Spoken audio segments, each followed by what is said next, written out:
Bonjour à tous, on se retrouve aujourd'hui pour un nouvel exercice de géométrie, encore une fois pour le groupe D, dont l'énoncé est le suivant. Donc on prend C1 et C2, deux cercles qui se coupent donc en deux points M et N.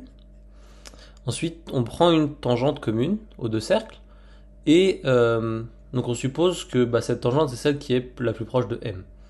Voilà, donc c'est celle-là, et elle coupe l'un des cercles en A et l'autre cercle en B.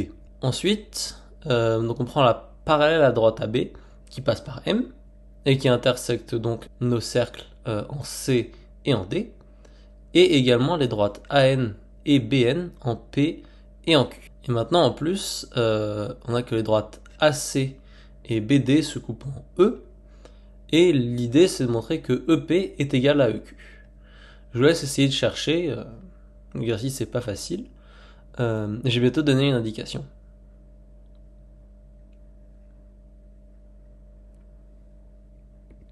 Et cette indication est la suivante. En fait, il faut montrer que ça revient à montrer que MP égale MQ. Donc en gros, il y a un peu deux étapes à l'exercice. D'abord montrer, ou alors qu'il suffit de montrer MP égale MQ, ou alors de d'abord montrer MP égale MQ. Mais dans tous les cas, il y a ces deux étapes-là dans l'exercice.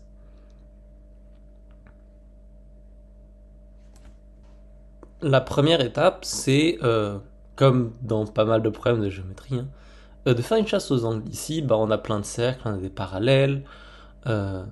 C'est plein de bonnes raisons pour faire une chasse aux angles.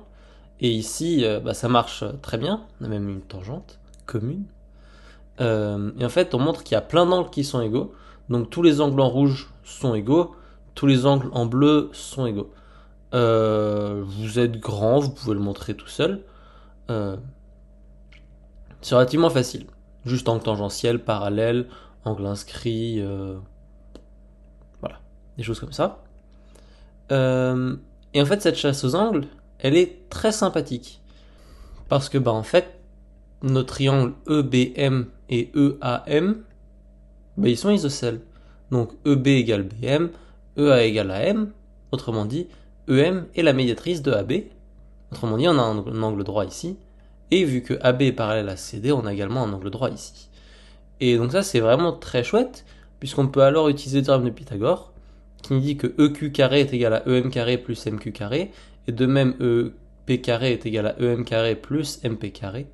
Et vu que EM carré est égal à EM carré, tout ce qu'on a montré, c'est que MP est égal à MQ. Et en fait, montrer que MP égale MQ, c'est pas si simple que ça. En gros, ce qui nous sauve, c'est qu'on a une propriété des axes radicaux qui nous aide pas mal ici. C'est donc que si jamais on pose x, l'intersection de la tangente commune, avec l'axe radical, donc l'axe radical étant nm, en fait ce qu'on a c'est que ce point x, c'est le milieu du segment AB.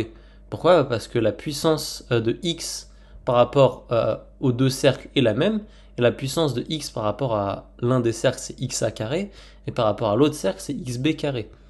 Donc xa égale xb, et x est le milieu de AB. Et ça c'est vraiment très chouette, vu que maintenant PQ et AB sont parallèles, APN et BQN et XMN sont tous alignés. Donc le fait que X soit le milieu de AB, ça nous donne que M c'est le milieu de PQ.